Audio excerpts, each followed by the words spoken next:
राम जी के अनन्य प्रिय सेवक हैं हनुमान जी, लेकिन हनुमान जी की तीनों लोकों में व्याप्ति कैसे है, इस पर अगर हम चर्चा करें मेरे प्रिय साधकों, पहले एक बात बहुत सावधान से सुनो। हनुमान जी का चरित्र केवल सुनने योग्य नहीं है, हनुमान जी का चरित्र तो जीवन में उतारने योग्य है। एक एक चरित्र उतारने योग्य है। वैसे भी हम लोग कथा को बहुत सुनते हैं, सुनना भी चाहिए, जरूरी भी, पर कथा को सुनना मनोरंजन के लिए नहीं है। कथा मनोरंजन का विषय नहीं है, कथा तो मन का अंजन है। ये मनोरंजन नहीं है, मन का अंजन है। ये मन को निर्मल करती है, और जिसका मन निर्मल होता, गोस्वामी जी कहते हैं, वही प्रभु को पाता है। इसलिए मेरे प्रियजनों, आपको भगवान को पाना है तो तन की शुद्धि से ज्यादा मन की शुद्धि बहुत आवश्यक है। हम लोग तन की बहुत शुद्धि करते हैं, तरह तरह की क्रीम पाउडर का सदुपयोग करते, करना चाहिए। सदुपयोग तो नहीं कहेंगे, उपयोग करते, करना भी चाहिए, ठीक है, अच्छा है। भगवान ने जो जो कृपा आप पे कर रखी हो करो, पर तन की शुद्धि से ज्यादा मन की शुद्धि करनी चाहिए। और मन की शुद्धि भगवान की कथा से ही संभव है। कैसे संभव है? बोलो बोलो बोलो। भगवान की कथा से संभव है। बिना भगवान की कथा श्रवण किए मन की शुद्धि असंभव है। जैसे कपड़ा खराब हो जाए, गंदा हो जाए, तो हम लोग सर्फ एक्सेल का उपयोग करते हैं, साबुन का उपयोग करते हैं। उसी प्रकार मन में जब कली पावन के, ये कलयुग के तरह तरह के दोष भर जाएं, राग द्वेष दंभ ईर्षा पाखंड झूठ अन्याय अत्याचार आदि आदि प्रकार के जब यह तरह तरह की गंदगी हमारे मन में भर जाए, तब हमें अपने मन को धोने के लिए भी एक सर्फ एक्सेल का प्रयोग करना चाहिए। उसका नाम है भगवान की कथा। कथा है दर्पण। दर्पण जानते हो? शीशा। दर्पण में जैसे दिख रहे हो वैसे ही दिखोगे। अब बहुत लोग दर्पण के सामने जाकर तरह तरह का मुंह बनाने लगते हैं, हम ऐसे लगेंगे, कैसे लगेंगे, बड़े ऐसे बाल करेंगे थोड़ी देर।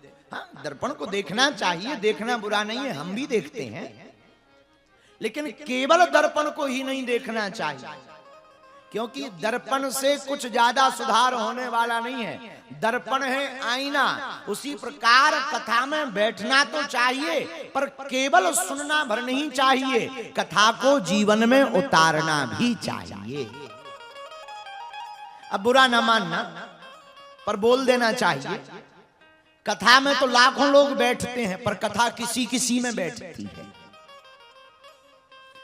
कथा में लाखों लोग बैठते हैं, पर कथा किसी किसी में बैठती है। हम कहना ये चाह रहे हैं कि तुम्हारा कथा में बैठना महत्वपूर्ण नहीं है, तुम्हारे अंदर भगवान की कथा का बैठना बहुत महत्वपूर्ण है। वरना कुछ लोग तो तन से पूजा कर रहे, मनवा गया बाजार, और कैसे रीझ है सांवरा, जुड़े न दिल के तार। कुछ लोग तो तन से पूजा कर रहे हैं, लगे हैं सीताराम सीताराम सीताराम सालग्राम, जय हनुमान जय भगवान, और सुबह से उन्हें जल चढ़ाओ, 3 बेलपत्री चढ़ाई, चंदन लगाओ, 4 मीठा दाना भगवान के सामने रखे, वो खुद खा गए, और बाद में कहते हम तो पूजा कर ली, पूजा कर ली। और लोग बताओ पूजा हो गया? नहीं, सब देखो, ऐसा करना तो चाहिए, इसकी बुराई नहीं है। कम से कम आदत पड़ेगी तो पहले तन की आदत पड़ेगी, फिर मन की आदत पड़ेगी। ये उपाय हैं, पर यह साध्य नहीं है, साधन है। साध्य क्या है? साध्य तो है ब्रह्म को जानना, भगवान को जानना, भगवान के बारे में जानना, ब्रह्म को पहचानना। पर भैया ये भगवान, ये परमात्मा समझ में ही नहीं आते हैं, बड़ा क्लिष्ट विषय है। नहीं नहीं, बहुत सरल विषय है। कैसे? भगवान को जानना हो, परमात्मा को जानना हो, तो महात्माओं के चरण पकड़ लो। परमात्मा को जानना सरल है, इतना सरल है जितना बस झट से गिर जाना सरल है। महात्माओं के चरण पकड़ लोगे, परमात्मा को पा जाओगे। अच्छा भगवान को जान कौन सकता? तो रामायण में गोस्वामी जी ने उत्तर लिखा, वही जान ही जी है देह जना, वही जान ही है देह जना, जानत तुम ही होई जाई, जानत तुम ही होई जाई, वही जान ही देह जना, वही जान ही देह जना। तो परमात्मा को कौन जान सकता? बोले जिसे भगवान जना दे वही जान सकता, सबकी बस की बात नहीं है। तो भगवान जनाएंगे किसको? बोले भैया जिन पर महात्माओं की कृपा होगी उसी पर तो परमात्मा की कृपा होगी। अब महात्मा की कृपा नहीं होगी तो परमात्मा की क्या खाक होगी? जैसे यहाँ के डीएम साहब बैठे सामने, यहाँ तो कुछ और नाम से सीडीओ कहते हैं, यहाँ नेपाल में, हमारे भारत में डिस्ट्रिक्ट मजिस्ट्रेट कलेक्टर कहते हैं, पर नेपाल में सीडीओ साहब कहते हैं। अच्छा अब इनसे मिलना है तो क्या उपाय है? इनके चपरासी से सेटिंग करो।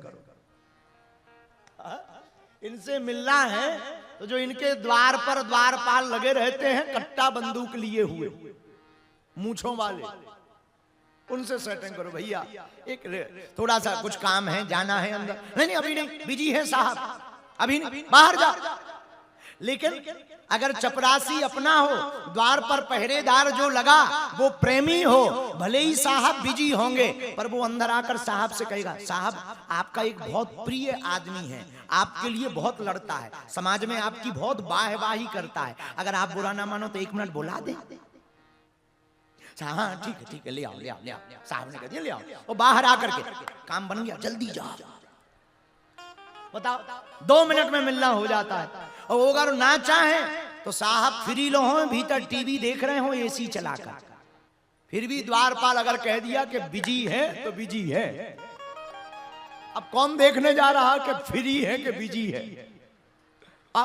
ये द्वारपाल का कमाल होता है। द्वारपाल कह देगा फ्री है, लो एंट्री हो गई, काम सेटिंग। द्वारपाल क्या करता? दोनों तरफ व्यवस्था बनाता, साहब को कन्वे करता, इधर आने वाले अर्जी करता को कन्वे करता। मेरे पागलो, इस उदाहरण से हम बताना ये चाहते, ये महात्मा यही करते हैं, भगवान के पास जाकर कहते हैं आपका पगला वाला भक्त है,